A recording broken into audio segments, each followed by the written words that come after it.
but we don't want to exploit anybody. We don't want to be exploited, and we don't want to exploit anybody.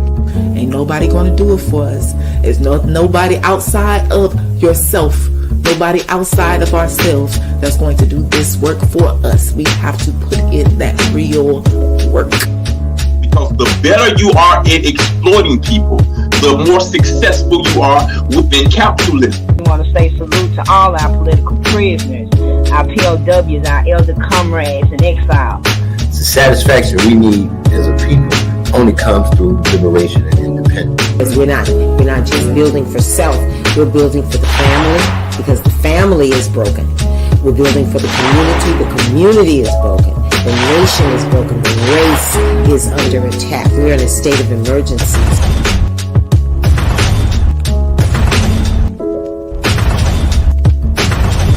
You're tuned in to the New African Broadcast. We always say in the Black Panther Party that they can do anything they want to us. We might not be back. I might be in jail. I might be anywhere. But when I leave, you can remember I said with the last words on my lips, that I am a revolutionary. These are the voices of New Africa. These are the voices of New Africa. These are the voices of New Africa. Free in the land, and we ain't asking y'all.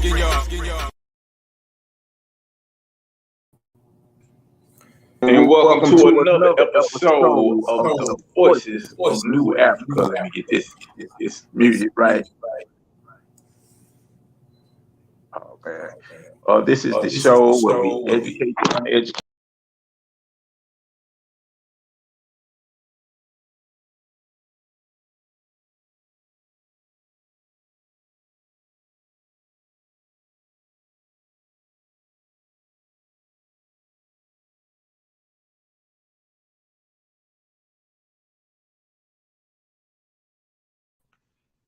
Brother Prophecy, Yay-Ra, and then I have the Grandmaster Teacher to my right, to my left on the air.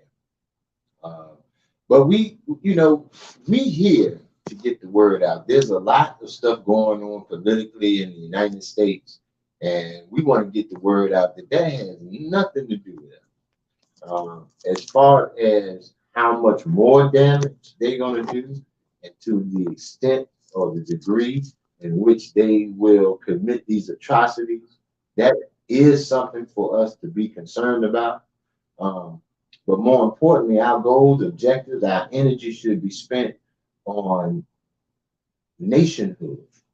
And we was talking about it on the radio. You muted, comrade. I'm muted. And we were talking about. You might as well start over. Yeah, I might as well start over. So this is the Voices of New Africa. I'm Kokaya Jamu. I'm here with the legendary producer, Brother Prophecy. Yay-Ra is the name that we know him by. And I'm here to my left, Grandmaster Teacher Fadali. I think your finger hit him off of the, it's on, Well, anyway, he will handle that. And what we do here is we attempt to get the word out to our community. What we like to say we are always doing is educating the uneducated and re-educating the miseducated. And so earlier today in our radio program, am I still muted again? There we go. So as alluded to earlier today in the radio program, here on Live, we talked about this same issue on the radio program about this capitalist system promoting individuality. And that is something that we need to look at. How important it is being a collective body of people working together in all social activity. The non-social activities that Neil Fuller talked about, and Francis Chris Wells brought light to. It's everything surrounding how we live socially amongst each other. and working collectively on an economic standpoint, through business, through organizations, through institutions, having more than one outlet. We were talking about Brother Umar Johnson trying to establish schools in all the states, and we were talking about how it may not materialize in his lifetime and somebody else may take on the helm, but it's a collective, it's the collective responsibility. One of the one of the is that my but basically, we Ngusa Saba principles, basically we were talking about, mute your mic, bro. We were talking about in America, we've been trained and conditioned to be focused on the individual, and that's one of the manifestations of a capitalist system. Because in capitalism, and really in the European power structure, in the European value system, they value the individual over the collective. Now, we understanding our African history, African culture, and African value system, we know that traditionally, historically, the collective has always been primary. That's always been the most important thing, and it has been essential to our survival as a people. But we're under a power structure that does not work for us, and under a value system that does not work for us, and we're following these values that actually go to aid the individuals who have benefited from our exploitation. So that's what we want to talk about today. Like individuality versus the collective. Which one should we follow? What benefits us more? Should we be continue to follow this mode of I gotta get mine, you get yours, and I'm gonna worry about me, forget about the whole? Or do we want to create collectively, work collectively, educate ourselves collectively for the benefit of the whole? You know what I'm saying? And I'm gonna turn that over to Grandmaster Teacher. How you doing, Grandmaster Teacher? Great. We are doing good today. I want to say that when we talk about individualism versus collectivity, we have began to understand that for a long time, and even here in the United States, that we had a collective mode because there was a system of separation that was called segregation, and in that system, we collectively had to buy from each other, do all the things that would be necessary to feed ourselves, to having hospitals and having all kinds of means of trying to do for ourselves and do for the race. During the period of the 60s, the 50s and 60s, that a system called integration came into play, which was really the so-called civil rights movement. And what they have done, they have created a system by which all our collectivity has disintegrated. The institutions and stuff that we had, even motels and hotels and all those things that we as a people had, because they wanted to be separated from us. We took advantage of that, and we created, a collective economic process. But integration became disintegration of all our institutions, of all our, even banks.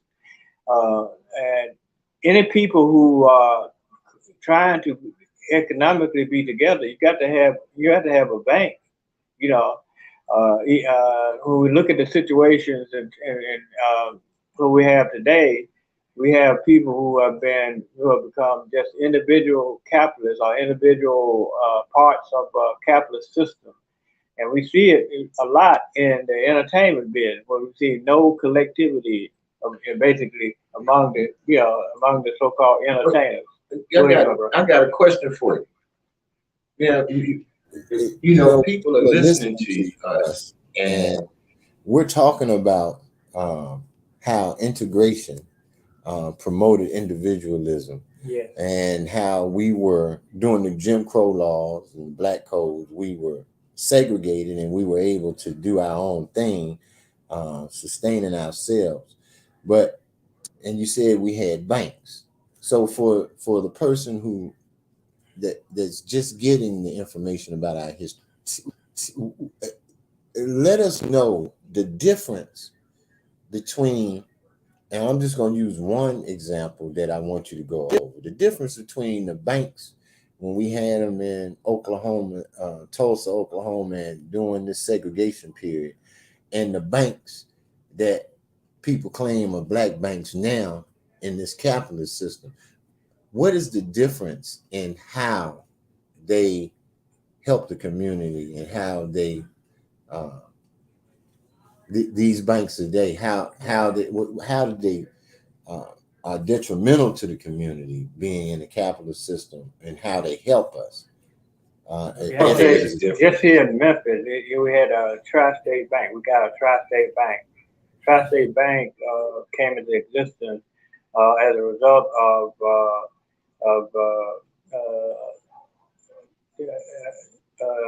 our brother who started the bank went to Union Planners. Union Planners became the parent bank. Union Planners now is called Regions Bank.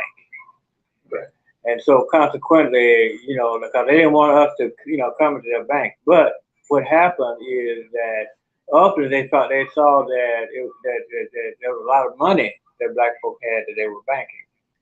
So Tri-State Bank basically became a class bank. Basically, the average person couldn't, go in and get a loan, the way that they should have. Right. And they only allowed their relatives or whatever, friends, be able to utilize it. And so Africans went to the other banks. First Tennessee, you call it First something now, Horizon or something. And Union Planners, they had more people. Yeah, they had more people in the, more Africans in their, banks than Tri-State. Tri-State did not, because it was under a parent bank also, which is a region, which meant that its systems and stuff were integrated into then Union Planners Bank. So what happened is, with integration, that meant that more and more of us began to go, to the other banks.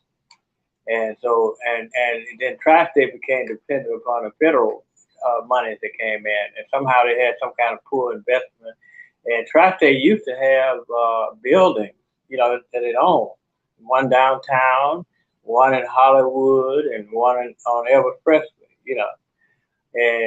but now Tri-State is kind of like has offices in different buildings.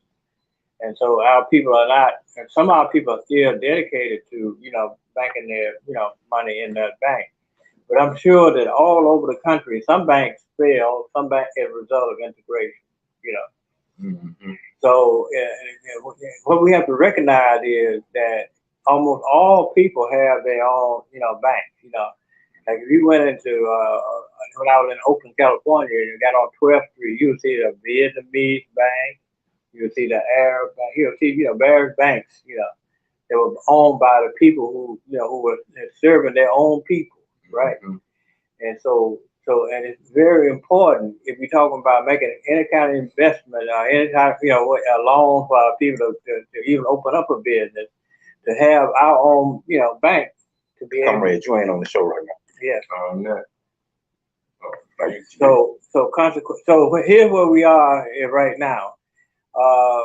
We had hotels, like the Lorraine Motel. We had Gaston down in, Birmingham, who was a millionaire, and had his own hotel system. And we had a bunch of other, entrepreneurs that had developed, within that so-called segregated system. But once that our leadership decided that they wanted to be integrated, and that meant that all our institutions had to go. So therefore, we don't have the number of motels, hotels, or any kind of businesses. And in Memphis, I was bragging on Memphis when I was in Oakland, California in 1985. About how many grocery stores and stuff that we had.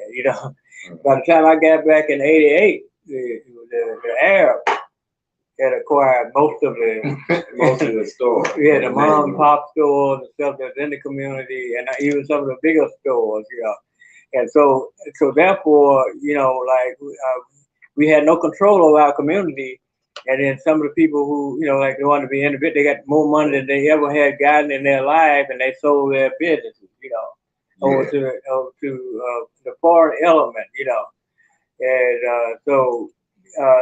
when we look at Memphis, there's not any major grocery store, in the city of Memphis that's owned by Africans. But and when I would kind of brag because I was in Oakland, and Oakland didn't have any grocery store, black grocery stores or whatever. They had liquor stores, but they didn't have a grocery store. And the McDonald's that was in the black neighborhood was owned by Japanese in Oakland. So here I'm all bragging about Memphis. When I get back here, everything is gone. But there was a struggle by some of the black entrepreneurs, particularly Willie Moore, who had several groceries and had he was trying to fight the Arab coming in and undercutting the business that he had set up, and he lost that struggle. In other words, he no longer has any grocery stores. Now he had about 3 of them, And I was reading the paper, commercial field when I was in Oakland, and how Willie Moore was out there boycotting the Arab, in other words, trying to get black folks to understand that we need to, keep our own groceries and shop without sales and all that. So we didn't have that problem in the system of segregation. The only problem we had was if we got big enough, then and got to competing with the white businesses, the Klan would come in and destroy those businesses by lynching people and stuff like in Tulsa, Oklahoma and other places, even Little Rock, Arkansas, even Knoxville, Tennessee, you had, Ku Klux Klan elements coming in to destroy, the capacity for Africans to shop with themselves and do the things with themselves with their businesses. So this is only a short period of time. This is like 50 years, 60 years maybe. We have been under this integration, process, and we become an individual. And then Nixon in 1972, when he became president, tried to get a black capitalism thing, try to get, so black individual, not a little collective, we get funds from the federal government to try to start business, but it was just rip off for former black power advocates and stuff like Floyd McKissick, who was leader of CORE, at one time, and he had the money that came to him down in North Carolina. But those things, they were just applied. So then Nixon did what they call benign neglect. That is anything that was gonna go to black people, whatever, went to everybody else but us. But we have a lot of black people who call themselves entrepreneurs praising Nixon, for the black capitalism scheme that didn't work. You said a lot of different things, and I want to kind of follow up on some of the things you talked about. One, when you were talking about the protest by what was the brother who was protesting the Arabs and saying how we need to control our own grocery stores? What was the brother's name? Willie Moore. He has a restaurant now downtown in Memphis. Yeah. Okay, all right. I mean, it's interesting because I know one of the famous grocery stores that was in Memphis that was part of a tragic lynching that led to the rise of Ida B. Wells was a grocery store in South Memphis called the People's Groceries, right off on Walker Street. And it was famous because these were some brothers who owned our own grocery store called the People's Grocery Store, and it was out competing the European grocery stores, and the European power structure came and they tried to attack it, and they fought back, and ultimately these brothers, to make a long story short, these brothers got lynched ultimately, and it led to Ida B. Wells, which she was friends with these brothers, and that sparked her to do what she did and documenting many of the lynchings and really shedding the light on a phenomenon that was going on in America and really still going on in America and telling the truth about it. Because at the time they were saying that lynching was the result of black crime, over aggressive black males that had to be punished. And she said the light that no, it's not in about this. This is white terrorism, basically. But I say that because this grocery store, the People's Groceries, if you go there right now, it's owned by some Arabs. Yeah, it is. It's owned by Arabs. The only thing that you would know is they have a plaque. It talks about the brothers who own this store, the People's Grocery. You know, that's the only thing you left. But it's, you know, even today, one of our most historic spots, our holy ground in Memphis, Tennessee, is now owned by Arabs. So, you know, that's an interesting dynamic. Want to give a big shout out to people out there listening live. What's up, Ross Lazarus? How you doing? Raised from the dead, Lazarus. Okay. I know I see you checking in, Mama Io Deli. Hey, Kakai, I can't really read these because my screen is messed up. So if you can read the comments. Yes, certainly. Let me. You got control of the mic.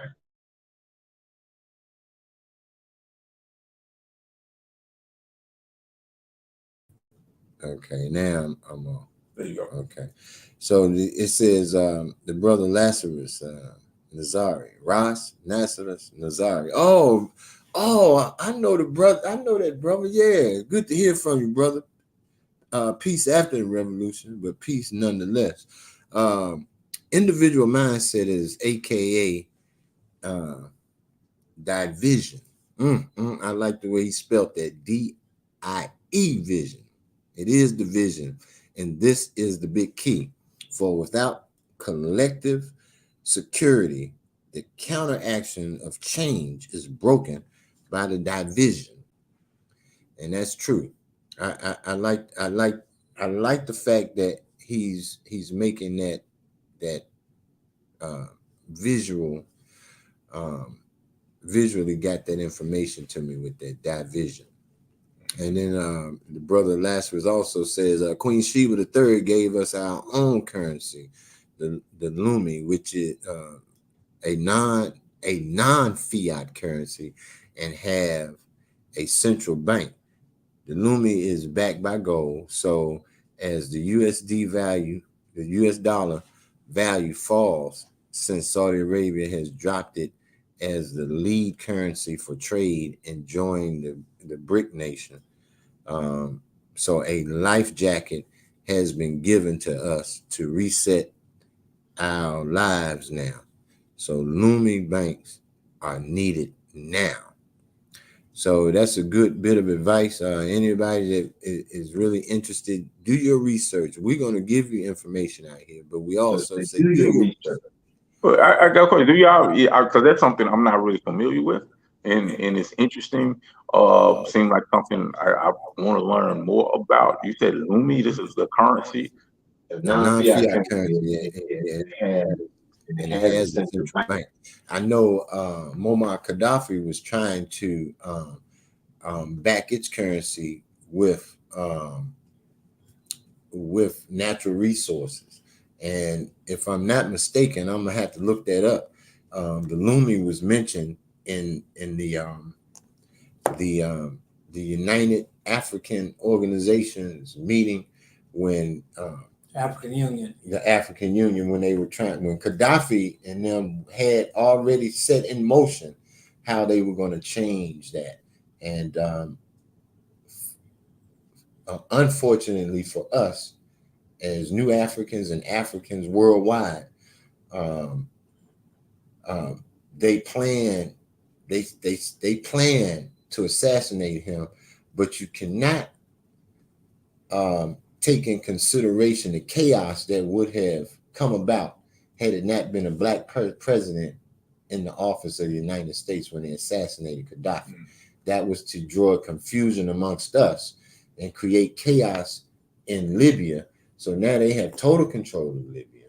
And we, as a people, didn't unite the Africans worldwide about what had gone on with the United States and the murder of Gaddafi. Well, one of the real legacies of Barack Obama, because I mean, when you look at it, Barack Obama being the face or the talking head, figurehead of the United States of America during the time, even though we know the president is not the person who really running things. Right. But being him at the head, then that kind of gave them the go ahead to commit to reestablish the African and put all of the military bases in Africa, Right. and to do the assassination of individuals like Gaddafi. When if you have a white person at the head of the White House and they assassinate a Gaddafi, then you get more blowback. You get more, people more resistance to that. But because it's Obama, we got a black president, you kind of overlook that. Even in the African nations, allowed certain things to happen in the continent because of Obama being in place. But all the time, what was being put in place wasn't anything to benefit black people. On the screen. No, you there. You just was out of frame. Yeah, just all of the people. All the people allowed a lot of things to happen just because Obama was black. To be honest, that's not Obama's history, and Kamala Harris' history is not the history of a real United States, new African history of us going through what we've gone through. I mean, don't get me wrong. All of our brothers and sisters need to band together, pull together, no matter how they got to this point. But the real brothers that come out of the South, whose family had to flee the South up to the North, that ended up resulting in us being born in the North, and the brothers and sisters who ancestors went to the North and had ancestors that stayed, that have that history. A lot of my history growing up was in the North, but my heritage came from Mississippi.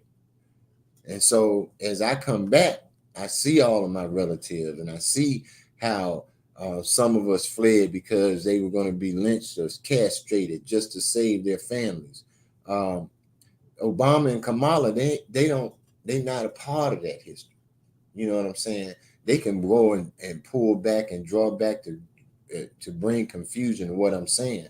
But the bottom line is they cannot allow one of us to be at the helm who understands red, black, and green, who understands the Republic of New Africa, because an assassination of one of us will create chaos, and they don't need it. And they definitely don't need it now when they got superpowers looming over them, willing to support any one of us at any given time. Yeah, and I would say, as far as Kamala Harris and Obama, I mean, they're not really examples of black leaders. A lot of people say, "Oh, they're black leaders and going to celebrate them for Black History Month," but they're not. They didn't lead in the interest of black people, of the black community. Right. They represented the system that oppressed black people, the system that exploited black people. So we should not get that confused. And we wouldn't go to the plantation and look at a black person who had managed to be an overseer and say, "Oh, look at our black leader." You know what I'm saying? That's somebody who has been put in position by the white power structure in order to control the black population. Right. So, yeah, I'm with you definitely on that. We got some more comments we want to get to, and thank everybody for checking in. If you check in, make sure y'all drop a like, hit that like button, and drop a comment. Let us know you're out there so we can converse with you properly. But yeah, it's a comment already on the screen. Yeah, I see. Last year, the state of African diaspora. The Lumen, Google. Yeah, so Google it, people. Mama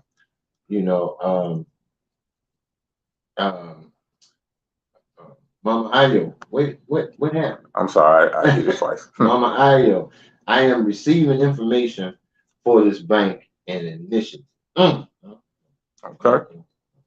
See, that's what I'm saying. We can get it done amongst ourselves. Amon Ra. No more neo-colonial puppets. White power in blackface. Obama Nation. Yeah, and that's explaining for those that are not familiar with the neo-colonialism, in front of as a prefix in front of colonialism means it's just simplified. It's a new form of colonialism where they've taken advantage of using people who look like you to carry out their dastardly deeds while they are not directly involved with you. They can do what they need to do indirectly. And it's the same thing as one of these white people owning these corporations like all these whatever these white folks think, they own Facebook, they own Google, they own Apple, and all of that. The work get done by the slaves, and they get things done according to how they want it done by telling people that they put in charge to do it, but they're never directly involved with the work that's being done. And that's what's happening to us as a people. We're getting told what to do. We being socially engineered. We're actually being controlled. Our thinking is being controlled, and we never once get to see the people who are really behind it. So no more neo-colonial puppet, white power in blackface. Yeah. I wanted to go back to the Grandmaster Teacher. He's been quiet for a minute. I want to make sure we get we have our Grandmaster Teacher, our elders' perspective. Yes, white power in black faces, and we got to begin to understand what Gaddafi attempted to do with the African Union. But Gaddafi was looking at Africa. It was looking at where Africa could be great. We had no communication system. He was getting ready to set up a communication system, Africa-wide. He was getting ready to do it in an African bank. He was ready to do a communication system that is, where we are. You had to go through Britain or go through France, or even with your communication with your cell phone. He was creating a community. He was getting ready to create a communication system. So he had the resources in Libya, right, to do that. That's right. And he was get ready to set up where we can communicate with each other, where we didn't have to fly. Nigeria wouldn't have to fly a British plane to get over to Tanzania or whatever. Yeah, so he was going to do our airlines and all that. And so when you look at that, and we need to have our own national communication system. This is what Brother Prophet is always talking about in terms of what's been set up. That we have to have our own, communication system by which we can communicate with our people, because otherwise, they won't allow us to do it on Facebook. They won't allow us to do it on any kind of what's called network, whatever they call those networks. And so consequently, we have to create our own communication system so we'll be able to educate the uneducated and re-educate the people who are miseducated. And but the whole thing that we talked about earlier about having our own school, having our own institution. This is a must in order for us to be able to reprogram our people to understand liberation, what liberation is all about, and to move to a point of understanding that in other words, we have to have that link everywhere, and if the parents are not educated, if the grandparents are not educated, if the children are not, so to the point of where we have to do that, it has to be a national, international communication system that's set up where we can grab the minds of our people back, from the system. That's right. Definitely. want to go back to some comments. Appreciate everybody checking in. You are listening and watching the Voices of New Africa, the show where we educate the uneducated and re-educate the miseducated. You got some comments over there loaded up, comrade? Oh, my bad. I'll just drop one off. Let me see if I can find another one. I don't have it saved. Oh, there was one right there. Yeah, we can't make it an excuse as though it makes Obama unaware. I would say he was fully aware of what role they playing in these world affairs. These are educated people who are fully aware. You know, behind the scenes, everyone that I've known that has made it, and I don't know all of them, but the ones that I've known that have made it, they always say one thing, and that is when they make it, they seem like they're on an island. They feel like the people who were back in the hood say they changed, and then the people who were robbing and stealing from them are usually Europeans that are telling them everything they need to know about how to handle their finances. But the problem is when they are alone in this system, it becomes evident that they have to do certain things to maintain what they're receiving. And that's where they get us all the time. They pull the purse strings. And so as we come out of poverty, not used to having everything that we need when we need it, and having the opportunity to enjoy some of the wants when we want it, it becomes difficult to go back to the way it used to be. And so they know when they control those strings, they got you. Unless we do things collectively, like my comrades here have been saying, you won't have a nest egg or cushion or a trampoline to fall on to bounce back because you're isolated. So you have to do what they ask you to do. You don't have to. What I'm saying is you can choose to not live with the comforts that they've provided you with by doing what they ask you to do, or suffer. And it's harder for a person who's never had to go back to suffer. And I see Grandmaster teaching.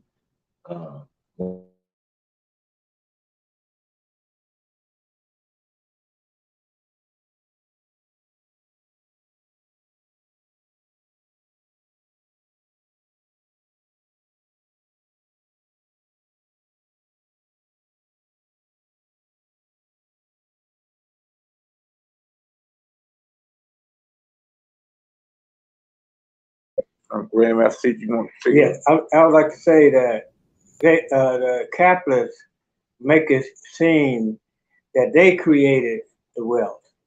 It's the people that create the wealth. Right. It's the people who make history. One man does not make history. It's the people that make history. And once we understand that, in other words, this accumulated wealth by the capitalists, and when we talk about the capitalists, there's very few Africans, that are capitalists,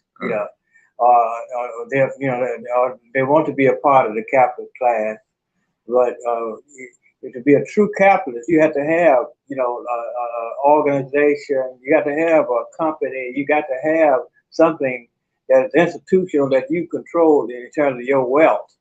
And so, and a lot of times we don't understand that land is the basis of a lot of wealth. And they control land, and almost every group of people in this country, they identify themselves, whether they're Polish or whether they're Irish or whether they're so-called Jewish or whatever, they own, control land, land mass in terms of, and whatever wealth is located, where their buildings are located, where their states that they're founded in, you will find that wealth, and so consequently, we talk about the people and the prisoners, the mass prisoners, the Africans that are in the prison.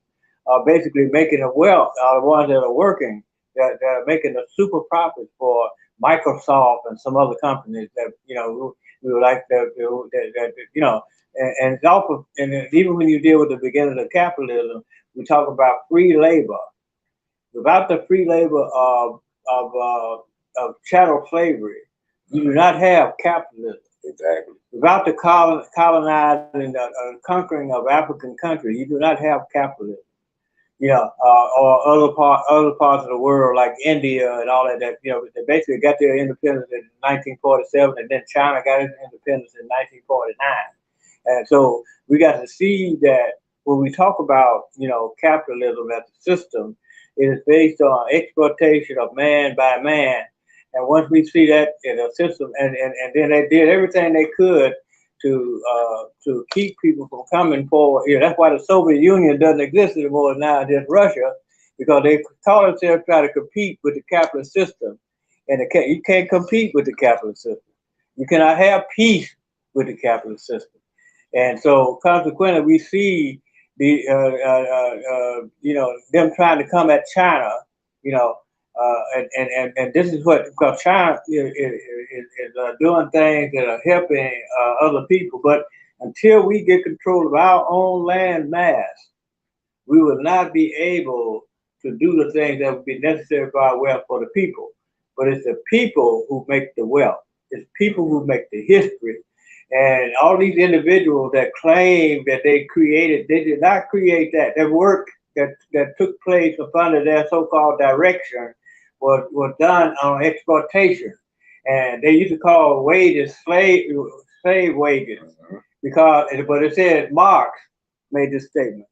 He said that wage slavery, pure and simple, is based on actual slavery. Okay, so therefore, when the United States was able to develop, you know, so-called industrially, and Europe was able, it was based upon real slaves, chattel slavery. And once chattel slavery became obsolete, then they did colonialism. So all the places that supposedly got freedom, Jamaica got its freedom in the 1830s, you know, but it was under colonialism. There's no Jamaican owned, you know what I'm saying, participated in the political process. The white colonial, the slave master became the colonial master. and you know, in Brazil and Cuba and all those places where you had, you know, in the Western Hemisphere, the so-called elimination of chattel slavery, they became colonies of, you know, not only Spain but the United States. When Cuba, you know, when Cuba was fighting for this independence, the United States came in and took over Cuba. You know, so we got to understand that the process of wage slave, what we call wages, is based upon slavery, pure and simple. There would not be any wages for the so-called white working class or the white, you know, millionaires and all that if it had not been for chattel slavery.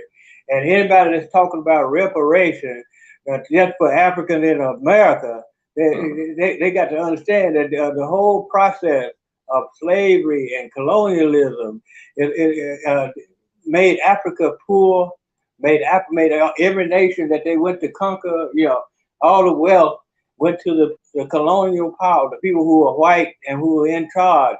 And now we have a neo-colonial where we got black faces and, you know, and white power. And so that's everywhere. That's everywhere. Everywhere we see that, what I said, somebody said, African diaspora, in the African diaspora, there is no real power, you know, in any of the nations in which we, you know, that we have elected people into office and whatever. Definitely said a mouthful. I want to see. Well, I want to acknowledge some people, and then we can pick up with the comments. Melly Queen, I see you checking in. How you doing? Good to see you, as always. And she's a good example, Melly Queen, of, you know, why we got to create our own platforms. You know, right now we working with what we got. We own the social media platform, but eventually we got to have our own, because like Melly Queen, she stay in Facebook jail. They always blocking her, muting her, you know, because she come telling it like it is, and she telling it a little too strong for their comfort. So big up to you, Melly Queen. I see Horace Ra, how you doing? How you doing? I think this is my first time hearing from you. Yeah, what's up, Horace? Yeah, good You to see know you. Horace. I do. Yes, you do. Okay, well, what's Yeah, up, you know Mark? Horace. Okay, all right, dig. You ain't, well, anyway. He's an operative. Okay, all right, dig. That's all. Dig. Well, what's up, Paul? What's up, comrade? Good to see you. El Abdul Muhammad, good to see you. Our comrade from California, checking Good to in. see you, Muhammad. Yeah, good to see you. You can go back with the start back with the comments. Oh yeah, Mama Ayo says yes, Obama was aware and did not resist the attempt of the U.S. to exert its control over Africa. You're absolutely right, and that's when the men in our community are going to be the ones that are going to have to stand up and against conflict.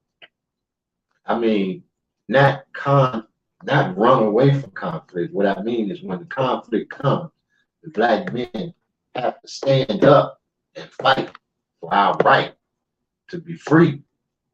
And that would have been a time to do it. It would have created a whole mess. But as a real man, to die for your people or to go through something and survive for your people is what we have to do, and I'm gonna read on because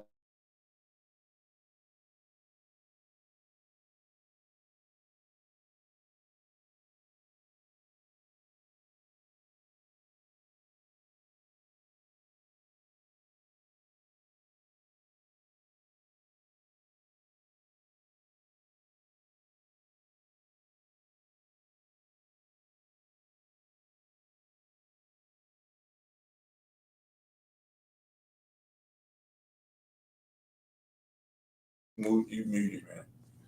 oh man, what? I'm muted. This damn thing, man.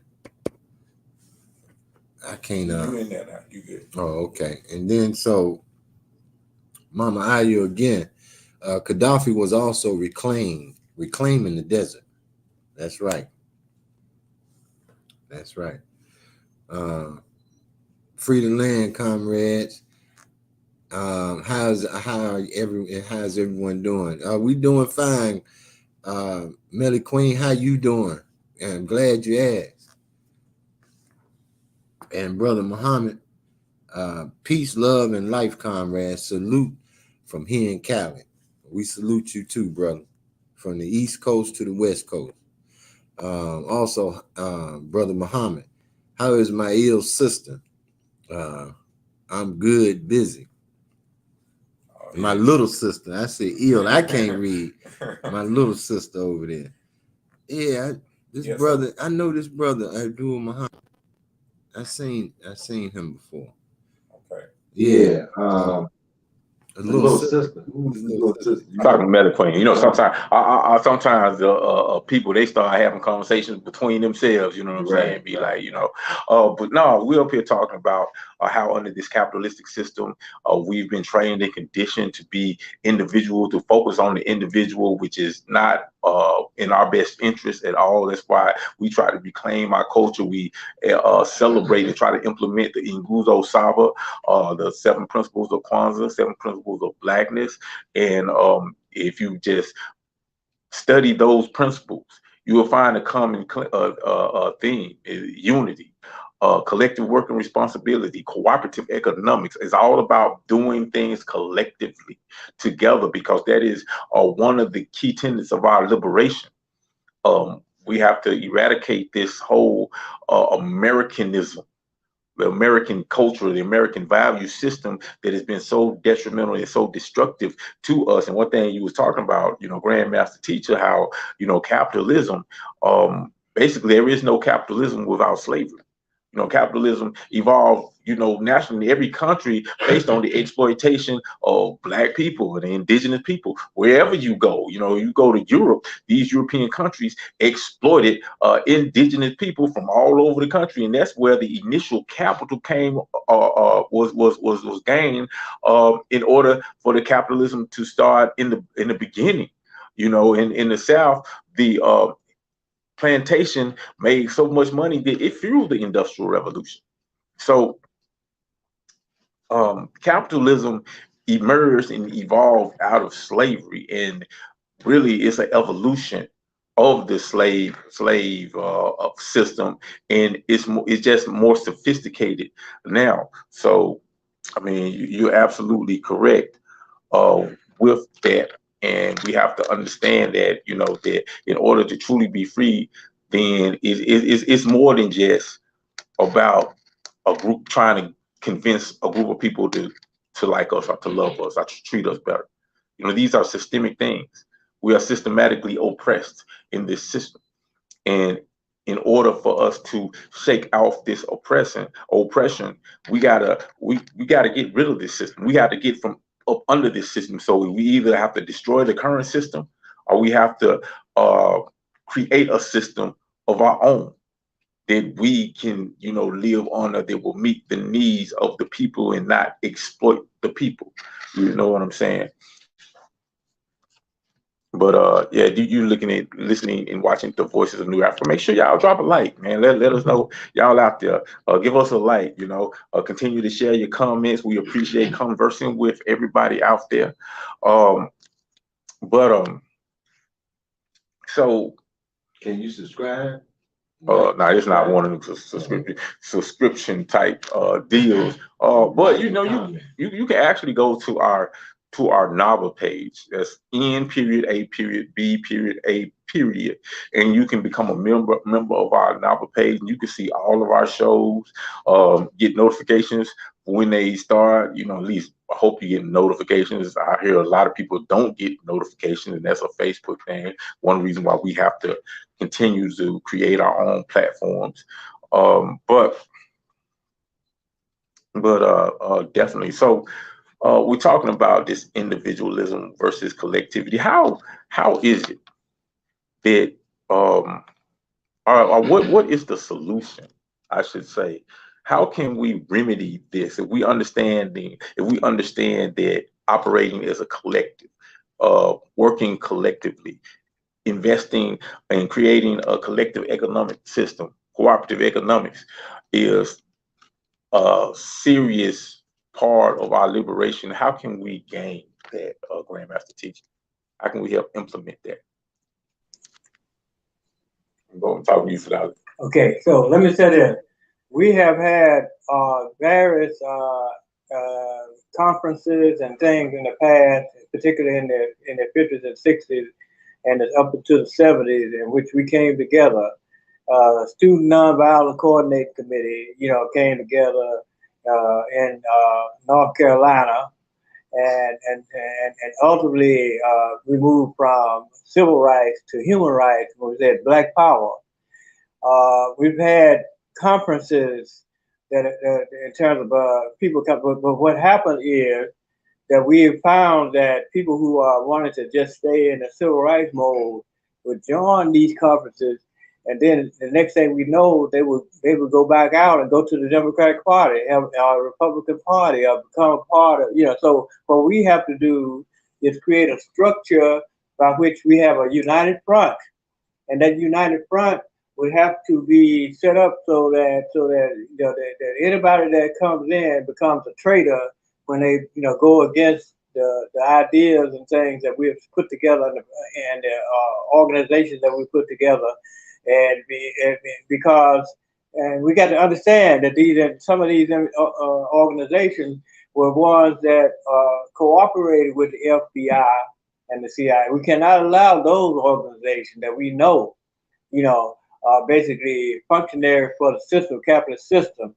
And so consequently, you know, like in Washington, D.C., when they had the United Front in 67, 68, you know, they had the NAACP and the Urban League, and as soon as they found out what they were in, they jumped out and came against the United Front in Washington, D.C. And these are things that we have to really understand. If we talk about the conscious element coming together, the conscious forces coming together, and the leadership coming out of those conscious forces, and the leadership has to be a collective leadership and not a leadership of individuals. And because this is what happened, you know, when you deal with organizations like SCLC, and Dr. King was the main fundraiser and everything. And when Dr. King was assassinated, SCLC, disappeared from the map, so to speak, and because it was white, money, from, white folks and stuff that had, gave that money. SNCC, disappeared as an organization because when they came out against Zionism, a lot of the people who were members of SNCC, and then they kicked the white people out, by not kicking them out, but telling them they need to go and organize against racism in their own community and set up their organization so they can really help us effectively, not just inside our own community. And when SNCC came out against the illegal state of Israel, that money dried up. So consequently, we have to create the economics that's going to allow our organization to flourish, our liberation organization to flourish. Otherwise, we'll be trying to be dependent. And some people the Black Panther Party was trying to get solidarity, from white people when they did the Peace and Freedom Party in California, and basically, but the whites that associated with the Black Panther Party basically had put restrictions on how much money they were going to give, So it's hard and difficult to even talk about solidarity, having a solidarity for to really turn over money. And we do have examples of some organizations that are able, but when white people come in or seem to come into the organization, Black folks stay out now. They don't, they're saying you're in control. They're in control of your Black organization, And so we got to begin. It's a strategy where we have to begin to organize ourselves so that we'll be able to, and we don't have to do. And it's not all going to be legal, but because none of the wealth of capitalism, almost none of the wealth was done by legal means. And and we can go back to the history of the Rockefellers and the Kennedys and all those, and we'll find that they started illegally, and they did things illegally before they legalized themselves within a system. But if you want to legalize yourself in a system, then you're going to become a part of that system, whether you want to or not. So therefore, we have to say we want to break from, and we're going to do what Malcolm X said, by any means necessary, by all and any means necessary to bring up, our power. We got to gain that power, and then we got to utilize that power in our interest and nobody else's interest. And you can't have alliances with somebody that's unequal, that has more power than you when it comes down to it, and because they're going to utilize you, because you're going to need their resources and all that. And so we got to begin to understand that this is what we got to do, and we got to do those things by any means necessary. And then we got to start, like I said, deal with our own identity. We can't be American. We have to be African, new African, in terms of identity. Well, how are you going to do something for the race and you thinking you're mixed with somebody else, or mixed, you're mixed up. That's what you are. So this is the kind of thing that we have to realize, that once we know that the people make history and go back, and we got to stop being totally negative about our people. Our people have done the best they can. We can't be romantic. I wish that, Nat Turner had more soldiers back then. But when we come down, but look at what happened to Haiti. Haiti completely liberated itself. It even liberated the other part of what they call the Dominican Republic.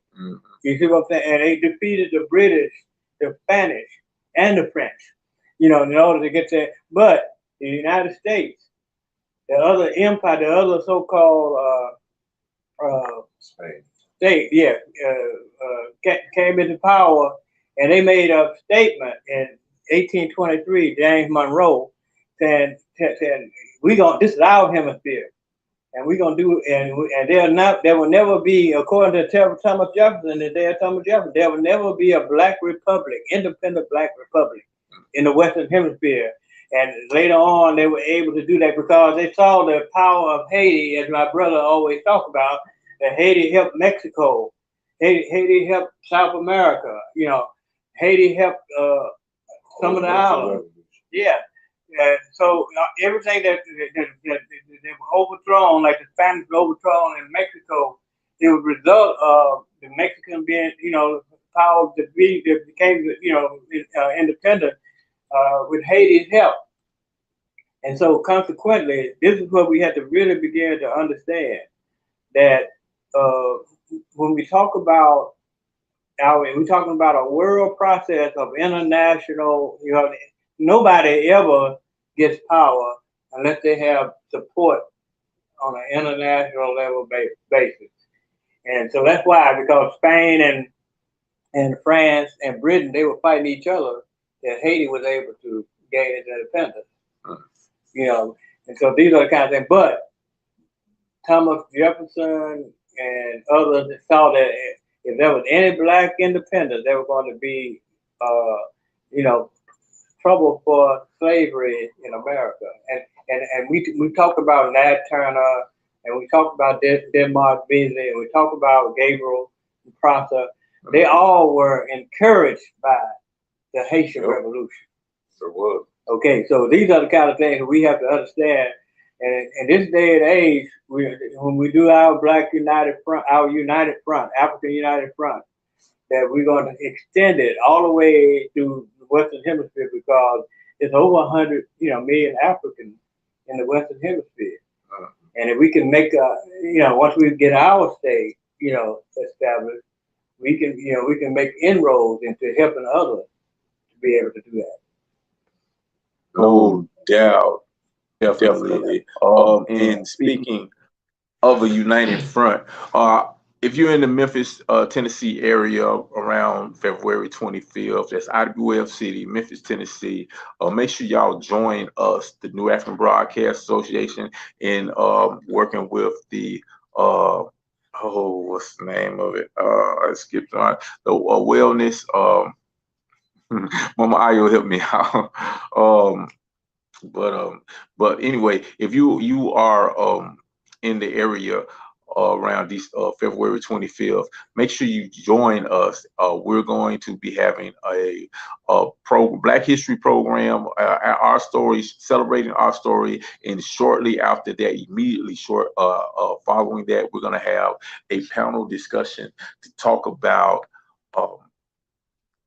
keeping our community safe from internal and external threats, and is inviting everybody who is serious about taking control of our communities, because I'm pretty sure everybody is aware of what has happened with our brother Tyree Nichols. Is brutally murdered by these police officers, and that is the life and wellness.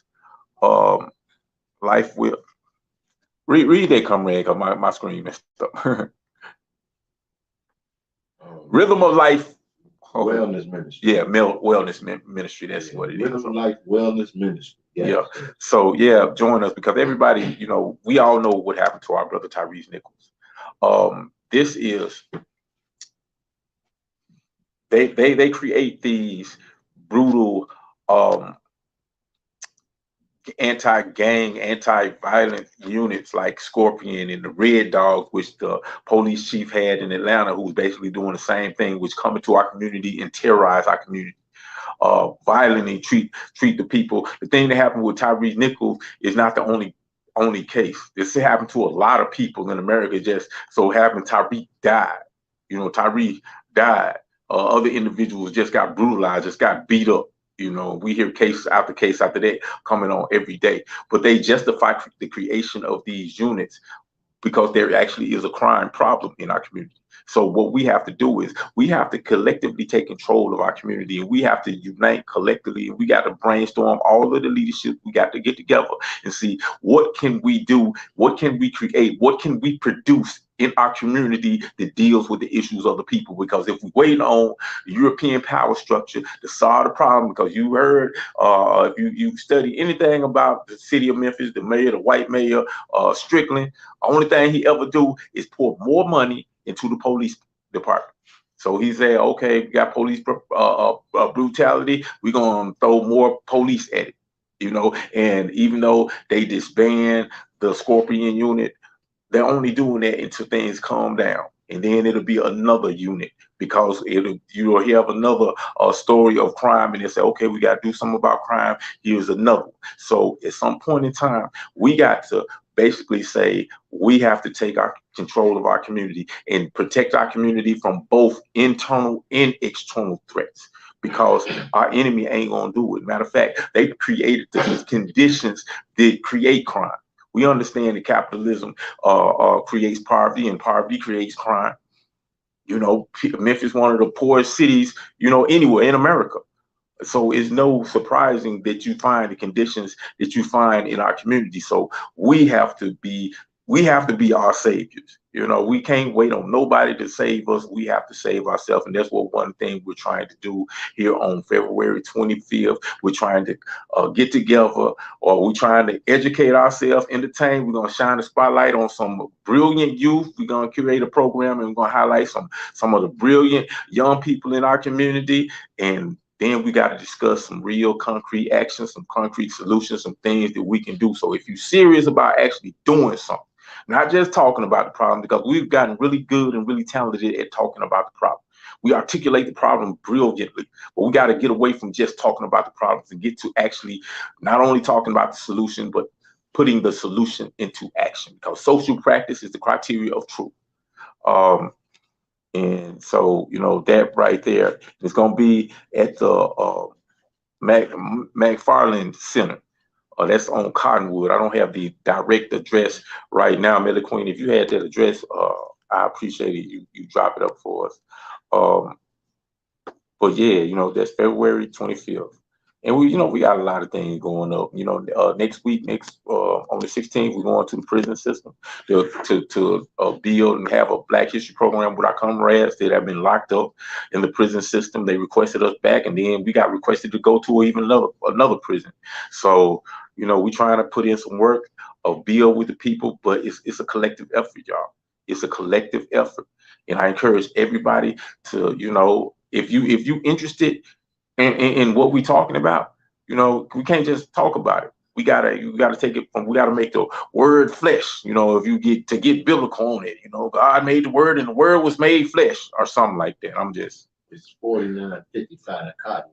4955 Cottonwood. So yeah, you know what I'm saying? But yeah, like I said, we gotta put these words and create action out of it. You know, because we can't continue to have our brothers just dying and dying and dying. I mean, Tyre Nichols, it's been people who died since Tyre. Whole bunch of, you know, you just don't hear about it. You hear about what happened with Tyrese because 5 black dudes did. 5 black dudes did, and they said, oh, this is an opportunity for us to do the right thing. Because we can, we can punish these Negroes. We can punish these niggas. You know, so let's do it. Let's show them that this system has changed, even though one of the first things they did is they protected the white cop. They hid the white cop. They made sure that he was not a part of the face of this.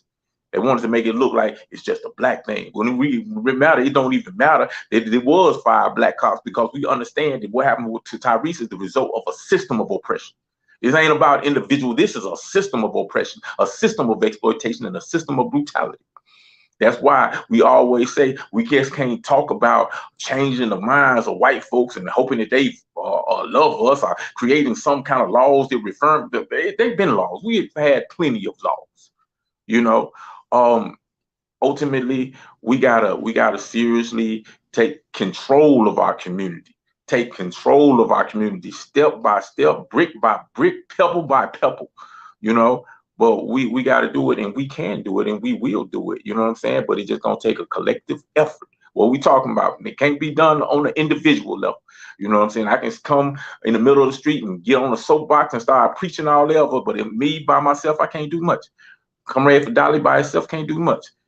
Kakaya can't do much. Mama Ayo Deli, vice president, can't do much by herself. You know, President Sama Ott can't do much by herself. But collectively, all with the help of the people, y'all, we can move the planet. We can move the planet to a direction that's away from the current trajectory of exploitation and brutality of the people of the earth, we can do that. We will do that. It's gonna happen one way or the other, you know. But so yeah, you know, let's jump back into some of these comments, comrade. Yes, yes.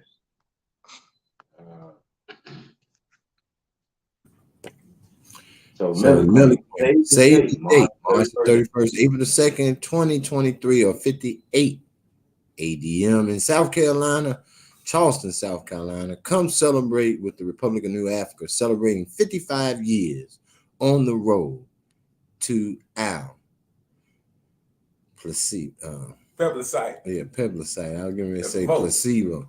Yeah, that just means a vote saying we want our nation. Mm-hmm. National saying Queen Millie Queen. National local New African elections coming up November 3rd, 4th, and 5th, 2023, or 58 ADM. Get with your local district or local election commissioner and make your New African vote really count.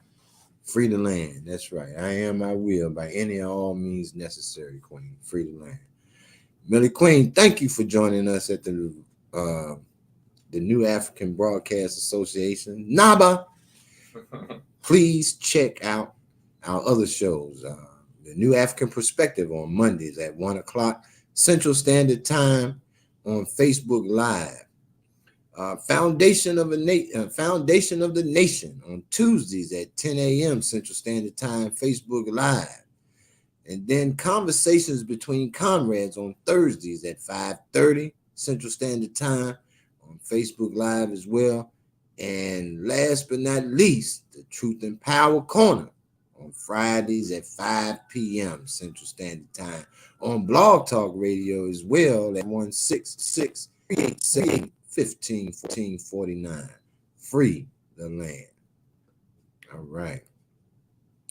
And Mama Ayo, embedded in capitalism, there is a layer of Eurocentric Iceman culture. This is diametrically opposed to nation building and New African culture and behavior. You're absolutely right. I'm gonna bring a Grandmaster. Same thing. You might have repeat it for you, Grandmaster. Yeah. It says, embedded in capitalism, there is a layer of Eurocentric Iceman culture. This is diametrically opposed to nation building and New African culture and behavior. Hey, when you speak, make sure you're not muted, because I think you was muted that whole time. Yeah, I took it off, so it must be. Yeah, so Mama Ayo comment on this, Grandmaster Teacher. Embedded in capitalism, there is a layer of Eurocentric Iceman culture. This is dramatically opposed to nation building and New African culture and behavior. Okay, so consequently, when we talk about capitalism, there's nothing good about capitalism.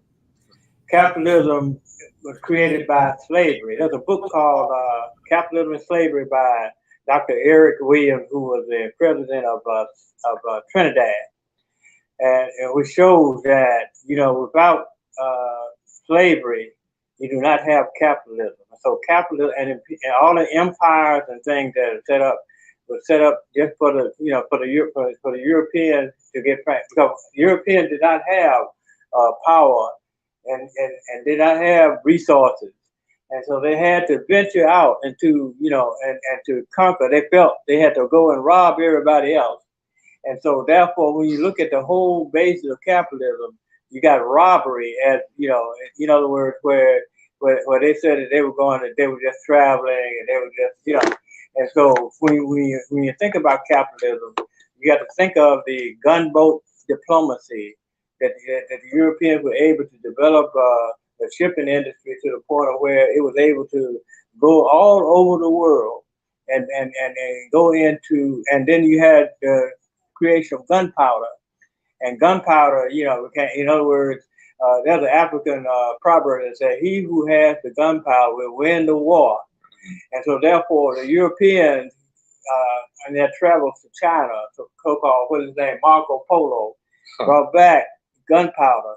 And the Chinese were using it for festivities, and they'd use it for war.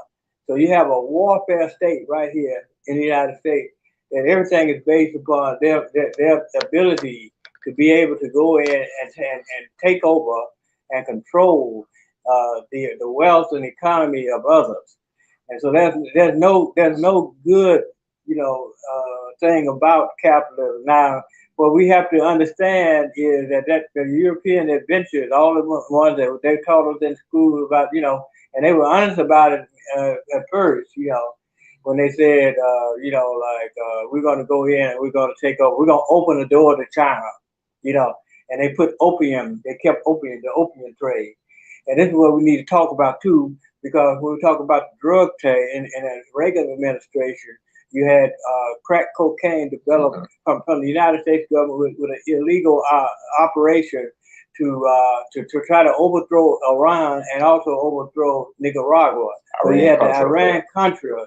And so, but we have to look at it. We got to understand that there's no significant reason why we should emulate the European in any kind of way in terms of our economy or because we in Africa had communalism, which is the earliest form of socialism, that developed before all this thing about the nation state and all that. And we had communalism. The basis of communalism, is also the basis of socialism. And that's why we got to begin to understand the relationship, because when we look at capitalism, we see that slavery is a route to capitalism. Mm-hmm. And there's no other way about it. And we have to go back to our African tradition of communalism and collective and collaborative activity in order to free ourselves and develop what we need to develop. Mm-hmm. Facts. Good study, sale doctrine. Definitely. I see the time is kind of getting away from us. But we're gonna wrap it up just a minute. I appreciate everybody coming in, and joining the conversation. We are enjoy y'all so very much. But y'all got any final words before we get out of here, comrades? Kai, you got anything you want to say? Go ahead, man. Okay, I would say this. We got to look at things that's going on around us. And the one thing we didn't talk about, and we need to talk about, the Pope went to the Congo. The Congo has 100 million people. Out of that 100 million people, 50 million are Catholics. He went to the South Sudan, and the South Sudan, has a appreciable amount of Catholics. And they were welcomed by all these people, but not realizing that the Pope, the original Pope, are the ones that created slavery. And the Pope went in there saying the Europeans they need to stop taking all the wealth out of Africa and leaving Africa impoverished. So it looked like the Pope would try to come back, so it'll be so he'll be able to partake again into the wealth of Africa. But we must begin to understand that religion is not the route that we should take in terms of talking about freeing ourselves, because all the different religions have basically played a role in slavery yesterday and slavery today. And we got to begin to understand that that's why we're going to talk about politics and concentrated economics, so that people can see the relationship between politics and economics, and not allow ourselves to be caught up and separate ourselves from our ability to be able to win back control of all our resources.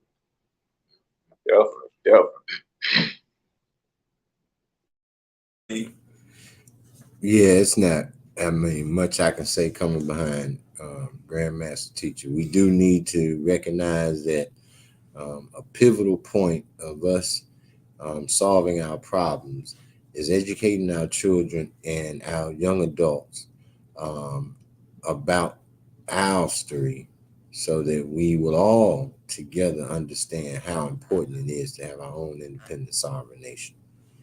We must instill that in our children until generations upon generations have the same thought process and belief that one day we will win. and we'll have our own independent sovereign nation here on the Western Hemisphere called the Republic of New Africa. All right. And I will, hold on, mute yourself, comrade. Yeah. So, and I'll end it like this. You know, a lot of our people keep saying, you know, well, we gotta fight for equality. Got to be equal. We're trying to be equal. And I would just encourage everyone to just take a close look at history, because when you look at, you know, trying to be equal to this European man, this white man, you look at his history, everywhere he has gone, he has brought murder, he's brought death, he's brought exploitation, the rapery and genocide of indigenous people. And he's done that for millenniums, you know, ever since they migrated out of the caves of Europe in the Caucasus Mountain. They've done this. They have this same behavior. It is consistent. It is a consistent pattern. We have enough historical evidence that we can basically call it a scientific consensus. It's so much evidence of this type of behavior. I mean, and you look at the systems in which they have produced. They've been about exploitation. You looked at the religious systems that they have come up with. They have been used to exploit and murder people all over the planet. So when it comes to people saying, we got to work to be equal. I always say, who the hell are they to be equal to? That ain't nothing that I want to be equal to, because I'm better than that. You're better than that. This ain't trying to be superior to another human being. This is just an acknowledgement of this behavior is something that we can do better. The system that they created is something we can do better. We must do better than that, and we will do better than that. But we got to have the confidence and believe in ourselves and work collectively together so we can build our institutions and our systems in our nation. I'm Brother Prophecy. You've been listening to the Voices of New Africa with my comrades Kakayi and Grandmaster Teacher Fadali. We appreciate everybody for tuning in and joining the conversation. And when we go out of here, keep the conversation going. Go talk to your parents about it. Go talk to the people in your community about it. You know what I'm saying? Because it don't just stop with a conversation on Facebook. We got to take these conversations and we got to bring it to the people. And we got to create something real, y'all. We're going to see y'all later, but we're going to leave y'all with our battle cry. And we say, free the land, free the land, free the land. And when you bring it in, you brought it in for the purpose of weakening the revolutionary tide of the people. It must not be a capitalist system, because we don't want to exploit anybody. We don't want to be exploited, and we don't want to exploit anybody. Ain't nobody gonna do it for us. There's nobody outside of yourself, nobody outside of ourselves that's going to do this work for us. We have to put in that real work. Because the better you are at exploiting people, the more successful you are within capitalism. We want to say salute to all our political prisoners, our POWs, our elder